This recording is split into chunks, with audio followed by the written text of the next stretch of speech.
তো ব্রাদারানে ইসলাম, আমি বলছিলাম যে রসুলে পাক নিজের স্বচোখে আল্লাহর দিদার করেছেন, নিজের জিসমানি শরীর নিয়ে মেরাজ শরীফ করেছেন।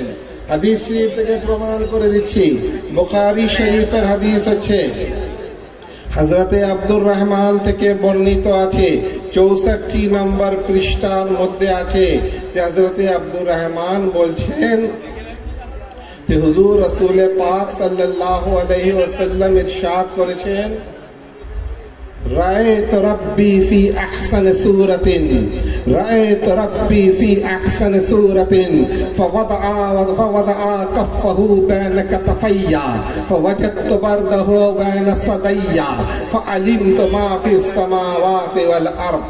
রাসূল পাক বলছেন যে রাআইতু রাব্বি ফি আহসানি সূরাতিন, আমি আমার রবকে খুবই সুন্দর চেহারা অবস্থায়, খুবই সুন্দর ভাবে আমি রাসূল পাকের আল্লাহর দিদার করেছি। রাআইতু রাব্বি ফি আহসানি সূরাতিন ফাওয়াদাআ কাতাফাহু ফাওয়াদাআ কাতাফাহু বাইনা কাতাফাইয়া, তো তিনি আল্লাহ পাক নিজের ফাওয়াদাআ ইয়াদাহু বাইনা কাতাফাইয়া, আল্লাহ তাবারক ওয়া তাআলা নিজের দস্তে কুদরত আমার দুই ঘাড়ের কাছে রেখেছেন। আল্লাহ রাসূল পাক ফাওয়াজাদতু বারদাহা বাইনা সাদাইয়া, তো বলছেন আল্লাহর যে দস্তে কুদরতের শীতলতা বা ঠান্ডা, সেই ঠান্ডাকে আমি আমার সিনার মধ্যে অনুভব করেছি। ফাআলিমতু মা ফিস সামাওয়াতি ওয়াল আরদ, রাসূল পাক বললেন যখন আল্লাহ নিজের দস্তে কুদরত রাখলো, ফাআলিমতু মা ফিস সামাওয়াতি ওয়াল আরদ, তো জমিন ও আসমানের মধ্যে যা কিছু ছিল সব কিছু আমি জানতে পারলাম। ব্রাদারান ইসলাম, এই হাদিস শরীফ থেকে দুটি জিনিস প্রমাণিত হলো। প্রথম হচ্ছে যে রাসূল পাক নিজের সশরীরে মেরাজ শরীফে গেছিলেন। দ্বিতীয় কথা হলো রাসূল পাক নিজের চোখে আল্লাহর দিদার করেছিলেন।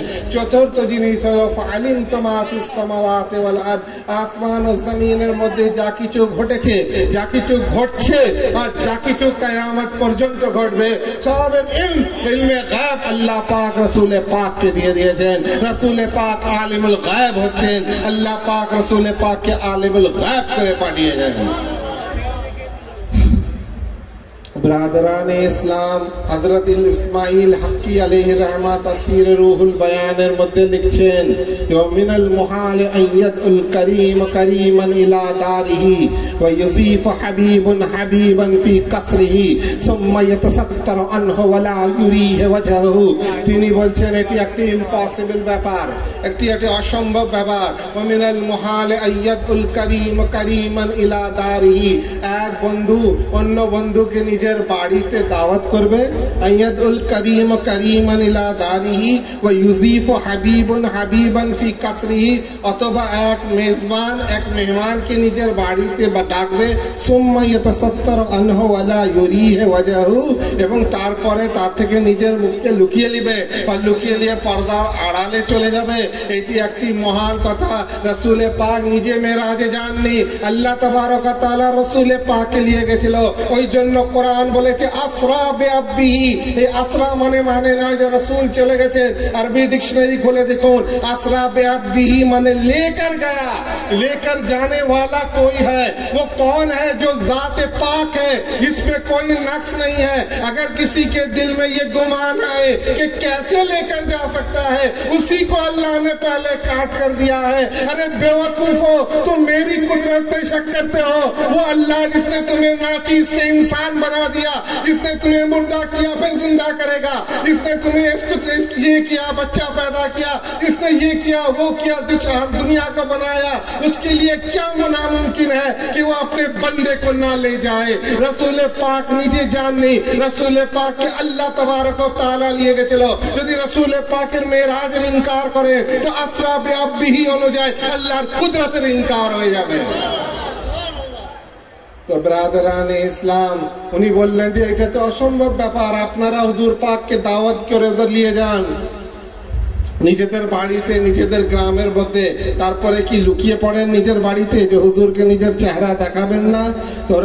তো আল্লামা ইসমাইল হাকি বলছেন, যখন আল্লাহ দাওয়াত করে নিয়ে গেছে নিজের হাবিবকে, এটা তো মহাল কথা যে আল্লাহ নিজের দিদার করবে না।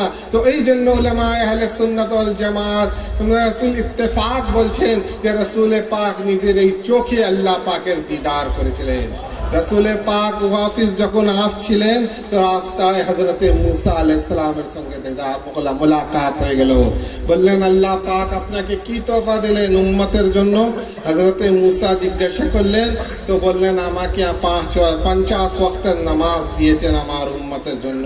হযরতে মুসা আলাইহিস সালাম বললেন, আপনার উম্মত তো দুর্বল হবে, 50 ওয়াক্তের তো নামাজ পড়তে পারবে না, এক কাজ করুন ইয়া রাসূলুল্লাহ, আপনি একবার যান, যে কিছু নামাজ কম করে নেন। রাসূল পাক তশরিফ নিয়ে গেলেন তো 5 ওয়াক্তের নামাজ কম হয়ে গেল। আবার তিনি ফিরত আসলেন তো আবার মুসা আলাইহিস সালাম বললেন, এখন কত নামাজ হলো? বললেন, না 5 ওয়াক্তের কম হয়ে 45 হয়ে গেছে। বললেন, না 45 ওয়াক্তের নামাজ আপনার উম্মত পড়তে পারবে না, আরো কম করে নিয়ে দেন। গাজকে 9 বার তিনি গেলেন, 9 পাঁচে 45 রিকাতের নামাজ কম হয়ে গেল।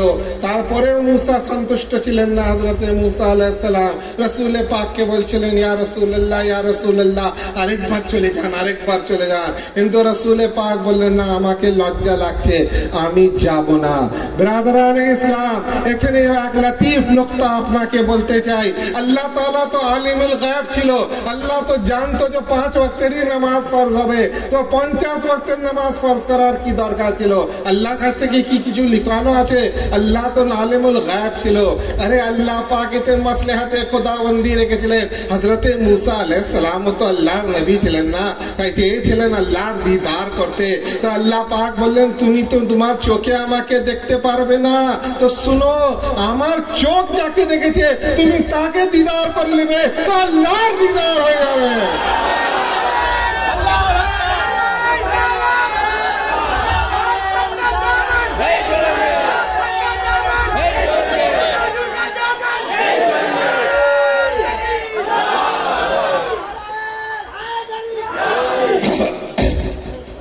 আল্লাহ চাইছিলেন যে আমার হাবিব বারবার আমার কাছে আসুক, এই জন্য আল্লাহ পাক 50 করে দিলেন যে বারবার আমার হাবিব আসবে, আর যতবার হাবিব আসবে হাবিব আমাকে দিদার করবে, আর হাবিবকে আমি দিদার করব।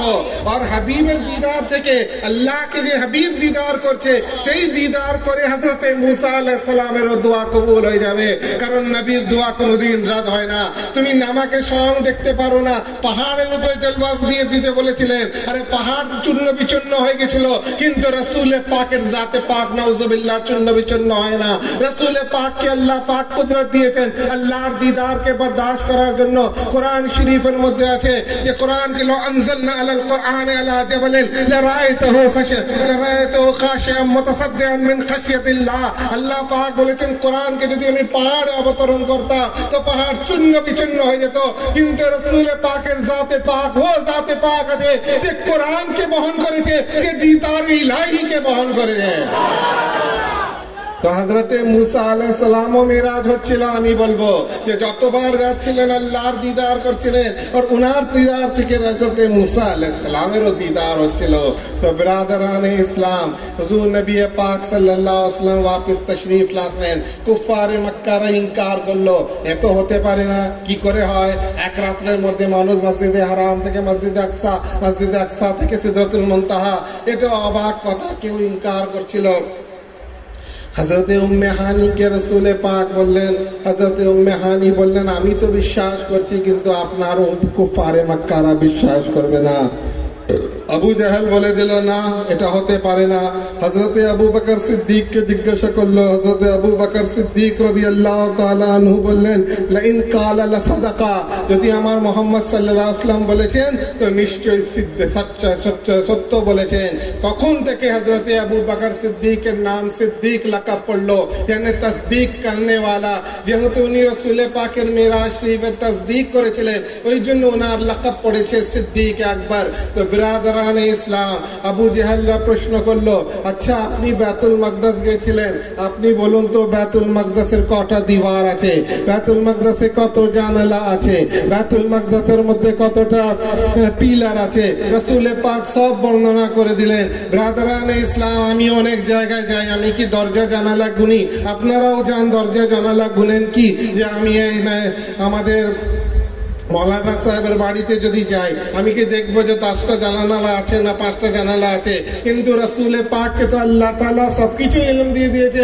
ফাআলিমতু মা ফিস সামাওয়াতি ওয়াল আরদ, সবকিছু রাসূল পাক বর্ণনা করলেন। কিন্তু মরিজে কুফর पे लानत खुदा की, मरीजे कुफर पे लानत खुदा की, मरज बढ़ता गया जो जो दवा की, কিন্তু কুফারে মক্কা তাও মানলো না।